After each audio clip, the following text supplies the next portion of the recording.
Lifelong learning. It creates the challenge to understand, explore, and support new essential dimensions of learning. Good afternoon. My name is Sergeant Blakely, and I will be leading today's briefing. The overall classification for today's briefing is unclassified. The purpose of this briefing today is to educate you on the importance of lifelong learning and its ties to great leadership. Today, we will be talking about what lifelong learning is, humility as it pertains to lifelong learning and to leadership, the thirst for knowledge that all great leaders have, and the desire leaders have to better those around them. Lifelong learning can help you to better understand the world around you and to help you understand how it works. It feeds into our curious side and our desire to be better. It's a great way to seek out new perspectives as well.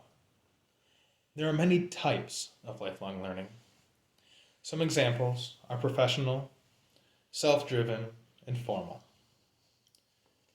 Professional lifelong leadership would be like BLC, the Basic Leader course, going through these certification classes for work, or networking with others to stay up to date on information about a job or a specific task. Self-driven lifelong learning would be reading books to further your own knowledge or looking at online learning courses. Informal lifelong learning would be something like college. Lifelong learning is an asset all leaders should have. It can be defined as a continuing development of knowledge and skills that people experience throughout their lives. The basic premise of lifelong learning is that it is not feasible to equip learners at school, college, or work with all of the knowledge and skills that they will need. People will need to continually enhance their knowledge and their skills in order to keep up with today's society. Once upon a time, a rider came across a few soldiers who were trying to move a heavy log of wood without success. There was a corporal standing by, and he was just watching as the men struggled to lift this log. The rider couldn't believe it. He finally asked the corporal why he wasn't helping. The corporal simply replied, "I am the corporal. I give orders." The rider said nothing in response. Instead, he dismounted his horse, he went up to the soldiers, and he helped them lift the wood. And with his help, the task was finally able to be carried out. That rider was George Washington. Being a great leader means using your humility to collectively learn from others, as nobody knows everything. Have the foresight to know that it's okay to ask for help about a subject that you may not fully understand.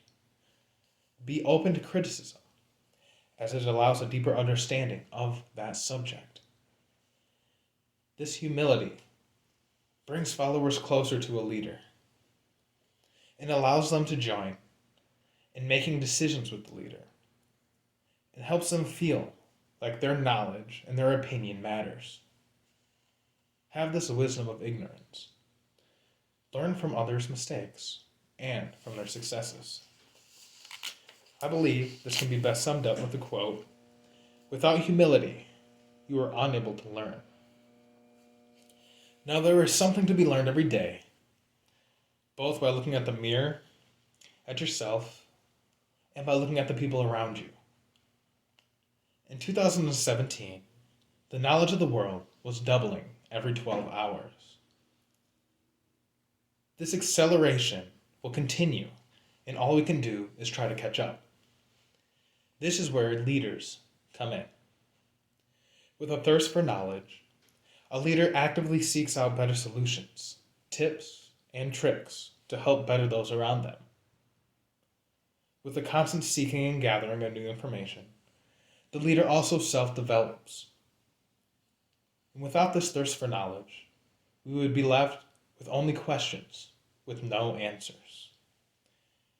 But it's a leader's responsibility to seek out those difficult answers, utilizing every resource they have, especially those under them and around them. This utilization of those around helps develop efficient problem-solving skills, builds morale and camaraderie between the leader and their followers. Being that great leader means learning from and with others to help to create a viable learning society. Sharing knowledge, as this allows better opportunities, not only for the leader, but those who follow them and those around them. And having this higher education can open the eyes of the leader and of many others, allowing the points of view, and the experience of others to further advance the leader and society as a whole.